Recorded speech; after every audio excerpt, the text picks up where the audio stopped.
Normal school going बच्चा, सब कुछ नॉर्मल है, उसमें कहीं कोई इश्यूज नहीं है। अगर आप साइकोलॉजिकल टेस्टिंग करोगे, ओटीसी असेसमेंट कराओगे, जिसको दिखाओगे, सब कुछ नॉर्मल आएगा। बट एक बहुत छोटा सा, एक मिनिमल सा कंसर्न देखने को मिलता है।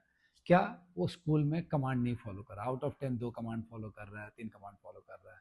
अगर उसी बच्चे को 1 to 1 कराओगे तो आउट ऑफ 10 का 10 कमांड्स फॉलो कर रहा है। तो ये दिक्कत क्या है? इसको हम लोग अगर ओटी में देख रहे हैं या सेंसरी प्रोसेसिंग के थ्रू देखेंगे तो इसको बोलते हैं sensory modulation disorder. Modulation disorder में क्या होता है, जिस बच्चे में फिल्टर, मॉड्यूलेशन का मतलब यही है कि आप इंटेंसिटी को फिल्टर करते हो, कितना इन्फॉर्मेशन ले रहे हो, कितना नहीं लेना है, क्या करना है। सेम उस बच्चे को दिक्कत क्या आ रही है कि वो मीनिंगफुल और मीनिंगलेस इंफॉर्मेशन को रूल आउट नहीं कर रहा है। जैसे हम और आप सुनते हैं तो हमारे और आपके कानों पे सारी वर्ड्स पड़ते हैं, बट जब आप किसी से बात कर रहे हो उस वक्त आपको फैन का भी आवाज आ रहा है, बाहर कोई बात कर रहा है उसकी आवाज आ रही है, कोई और चीज की मोटर की आवाज आ रही है, बट ये सारे आपके कान पे गिर रहे हैं, यानी कि आप रजिस्टर कर रहे हो बट प्रोसेस नहीं कर रहे हो। प्रोसेस आप सिर्फ उस बात को कर रहे हो जिसपे आपका इंटरेस्ट है।